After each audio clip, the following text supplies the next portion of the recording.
नमस्कार मित्रांनो, स्वागत आहे तुमचं आमच्या एज्युकेशनल न्यूज या यूट्यूब चॅनेलवर।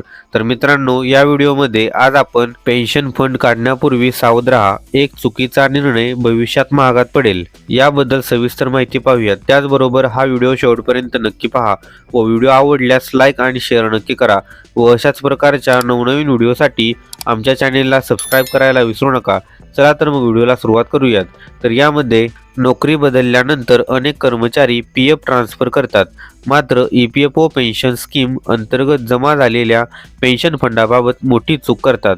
काही कर्मचारी पेन्शन फंड विड्रॉल करून टाकतात, तर काही जण त्याकडे दुर्लक्ष करतात। मात्र तज्ज्ञांच्या मते हा निर्णय भविष्यातील मंथली पेन्शन बेनिफिट आणि आर्थिक सुरक्षिततेवर थेट परिणाम करू शकतो। जर एखाद्या कर्मचाऱ्याची एकूण सेवा 10 वर्षांपेक्षा कमी असेल तर पेन्शन फंड विड्रॉल करण्याऐवजी स्कीम सर्टिफिकेट ईपीएफओ घेणे अधिक फायदेशीर ठरू शकते। यामुळे आधीची सेवा सुरक्षित राहते आणि पुढील नोकरीमध्ये ती जोडण्याची संधी मिळते। स्कीम सर्टिफिकेट ईपीएफओ म्हणजे काय? एम्प्लॉई पेन्शन स्कीम ईपीएस अंतर्गत एखाद्या कर्मचाऱ्याने 6 महिन्यांपेक्षा जास्त पण 10 वर्षांपेक्षा कमी सेवा केल्यानंतर नोकरी सोडल्यास फॉर्म 10C द्वारे स्कीम सर्टिफिकेट मिळवता येते। या प्रमाणपत्रामध्ये कर्मचाऱ्याच्या सेवेची नोंद असते। नवीन नोकरीत हे प्रमाणपत्र सादर केल्यास जुनी सेवा नव्या सेवेत जोडली जाते। उदाहरणार्थ, एखाद्या कर्मचाऱ्याने 7 वर्षे सेवा केली आणि पेन्शन फंड विड्रॉल केला तर त्याची आधीची सेवा संपुष्टात येऊ शकते। मात्र स्कीम सर्टिफिकेट घेतल्यास पुढील 3 वर्षे सेवा पूर्ण करून तो पेन्शनसाठी पात्र ठरू शकतो। ईपीएफओ पेन्शन स्कीमचे प्रमुख फायदे: 10 वर्षांची पात्र सेवा पूर्ण झाल्यानंतर वयाच्या 58 वर्षांपासून मासिक पेन्शन मिळू शकते। 20 वर्षांची सेवा पूर्ण केल्यास अतिरिक्त सेवा काळाचा लाभही मिळू शकतो। कर्मचाऱ्याच्या मृत्यूनंतर कुटुंबालाही पेन्शनचा लाभ मिळण्याची तरतूद आहे।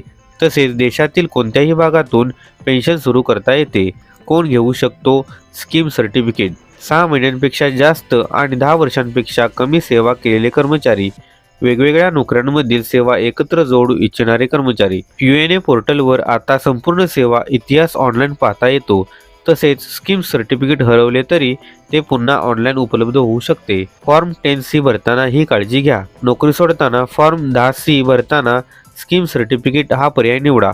विड्रॉल बेनिफिट निवडल्यास पेन्शन फंडाची रक्कम मिळेल, पण भविष्यातील मंथली पेन्शन बेनिफिट्स गमावण्याची शक्यता असते। तज्ज्ञांचा सल्ला: तज्ज्ञांच्या मते तात्पुरत्या आर्थिक गरजेसाठी पेन्शन फंड विड्रॉल करणे सोपे वाटू शकते, मात्र निवृत्तीनंतर मिळणाऱ्या नियमित उत्पन्नाचा विचार करता स्कीम सर्टिफिकेट ईपीएफओ हा अधिक सुरक्षित आणि फायदेशीर पर्याय मानला जातो। सूचना: पेन्शन फंडाशी संबंधित कोणताही निर्णय घेण्यापूर्वी ईपीएफओ लेटेस्ट अपडेट आणि अधिक नियम तपासून आपल्या पात्रतेनुसार निर्णय घ्यावा। तर मित्रांनो, हीच माहिती या व्हिडिओच्या माध्यमातून द्यायची होती।